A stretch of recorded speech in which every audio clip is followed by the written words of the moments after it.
Страх. Как от него избавиться?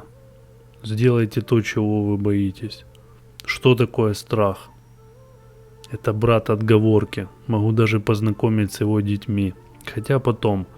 С детства в детей закладывают столько страхов, что они до конца жизни боятся всего, даже после того, как сами станут взрослыми. Рождение страха происходит после негативного опыта, который оставляет отпечаток в вашем подсознании. В дальнейшем при пересечении негативного опыта в кровь идет мощнейший впрыск адреналина, норепинефрина. Тем самым идет блокировка вашего сознания. Вы перестаете понимать, логика не работает, вы можете только чувствовать. Вас переполняют эмоции, вы теряете контроль. На самом деле в этом мире все завязано на страхе и слепой вере. А представьте, что будет, если мы все перестанем бояться. Кто от скорости получает удовольствие, а кто страх. Все зависит от раннего опыта в этом направлении. Если он был позитивный, то это будет радость, наоборот страх. Решающим фактором является ваше отношение, убеждение к сложившейся ситуации. Страх – это ваш друг. Однажды вы с ним пойдете на карьер купаться, и стоя на краю обрыва, он вам скажет: не надо прыгать, тут высоко, тут леший бродит, бомжи висят над убитом. Ой, это с другой серии. Вдруг там глубоко, вдруг камни под водой и еще 1000 отговорок. Но с детьми надо ж как-то знакомить. Но вы знаете, что это зеркало, это вы. И вы хотите это сделать, прыгнуть в воду. Ищите только положительные стороны в этой ситуации. Я перестану бояться. Я все-таки прыгну в воду. Я перестану бояться высоты. Возможно, я понравлюсь какой-то девчонке с берега, которая смотрит на парней, которые прыгают в воду. В этот момент, когда ее друзья боятся.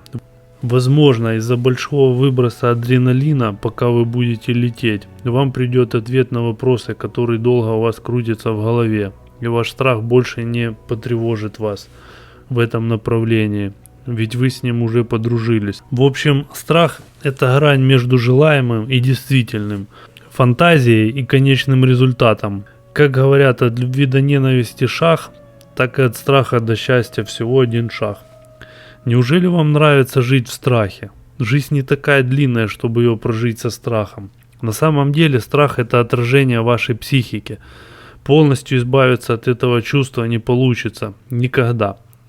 Но сделать его вашим другом можно. Во время попадания адреналина, норадреналина в кровь, он вызывает сужение сосудов, органов брюшной полости, кожи и слизистых оболочек. В меньшей степени сужаются сосуды скелетной мускулатуры, но расширяет сосуды головного мозга. Артериальное давление под действием адреналина повышается, поэтому в стрессовой ситуации появятся и силы, и желания.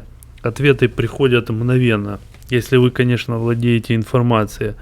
Сверхвыносливость. Кстати, при кардионагрузках вырабатывается адреналин, а после дофамин. Вот почему нам так хорошо после тренировок, особенно потом, красуясь у зеркала. Идеальный вариант мгновенно избавиться от страха, сделать то, что тревожит. Постепенный – это тренировать свою решалку. Вот вам вопрос. Во скольких направлениях вы можете смело браться за работу или решением каких-либо задач? Старайтесь каждый день делать то, чего ранее избегали. Не бойтесь ошибаться. Это опыт, а он бесценен. Чем больше опыта в разных направлениях, тем вы более развиты и уверены. Любые повторения формируют привычки. Создайте новую привычку. Бояться, но пробовать. В пределах разумного, конечно. Через время эта привычка плотно отпечатается в вашем подсознании, и вы с легкостью перестроитесь. Более, это вас будет развивать интеллектуально, физически, и много другого изменится в положительную сторону. Если хотите поумнеть, играйте с более умным соперником. Хорошая фраза из фильма «Револьвер». Страх умен. Он дружит с отговорками, надеждами, иллюзиями и телепортируется в будущее с верой. Именно этот гормон наделяет вас сверхспособностями. Кто еще за вас сию секунду даст бесплатно такую выносливость, стрессоустойчивость? А со страху можно и 2-метровый забор перелететь. Но у него тоже есть лимит. Если ситуация будет повторяться, то с каждым разом вы все меньше и меньше будете его ощущать. Не может он вам постоянно помогать в похожей ситуации. У него тоже есть память на хорошие дела. Осознав это, все в ваших руках.